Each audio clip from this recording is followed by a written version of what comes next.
ఈ ఏడాది రావాల్సినటువంటి పెద్ద సినిమాల్లో వరుసగా విడుదల తేదీలు ప్రకటించుకుంటూ వస్తున్నాయి. చిరంజీవి గారి మూవీ 'విశ్వంబర' మాత్రం ఇంకా అయోమయ స్థితిలోనే ఉంది.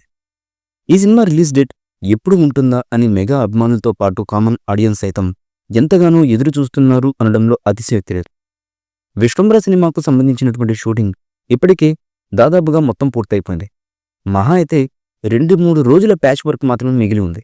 దాంతో పెద్దగా ఇబ్బంది ఏం లేదు. కానీ రిలీజ్ డేట్ మాత్రం ప్రకటించాలంటే సీజీల నుంచి అవుట్పుట్ రావాల్సి ఉంటుంది. ఈ సినిమా దాదాపు 90% ఇండోర్లోనే తీశారు. సినిమా అంతా సీజీ వరకే. అందుకోసమే ప్రపంచవ్యాప్తంగా వివిధ స్టూడియోలు వర్క్ చేస్తున్నాయి ఈ మూవీ కోసం. అలాగే వాటి నుంచి అవుట్పుట్ వచ్చాకే రిలీజ్ డేట్ అనౌన్స్ చేయాలని చిరంజీవి గారు నిర్ణయం తీసుకున్నట్లుగా తెలుస్తున్నటువంటి సమాచారం. ఒకసారి సీజీ వర్క్ వచ్చి అది నచ్చక మళ్ళీ వెనక్కి పంపి మళ్ళీ రిలీజ్ డేట్ మార్చి ప్రేక్షకుల్లో గందరగోళం పడేయడం ఎందుకు? సినిమా మొత్తం కంప్లీట్ చూసుకున్న తర్వాత రిలీజ్ డేట్ ప్రకటించుదామని మెగాస్టార్ గారు డిసైడ్ అయ్యారట. అలాగే యూవీ క్రియేషన్స్ కూడా దీనికి కట్టుబడి ఉంది.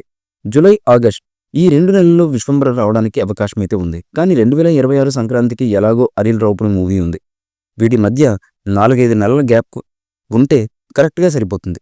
అందుకే ఈ సినిమా రిలీజ్ డేట్ విషయంలో చిత్ర యూనిట్ ఎక్కడా కంగారు పడటం లేదని కూడా టాలీవుడ్ వర్గాలైతే చెప్తున్నాయి. ఇదిలా ఉండగా అతి త్వరలో 'విశ్వంబర' మూవీ నుంచి ప్రమోషన్స్లో భాగంగా 'విశ్వంబర' నుంచి 2వ పార్ట్ను మేకర్స్ అయితే రిలీజ్ చేయడానికి సిద్ధమవుతున్నట్లుగా తెలుస్తున్నటువంటి సమాచారం.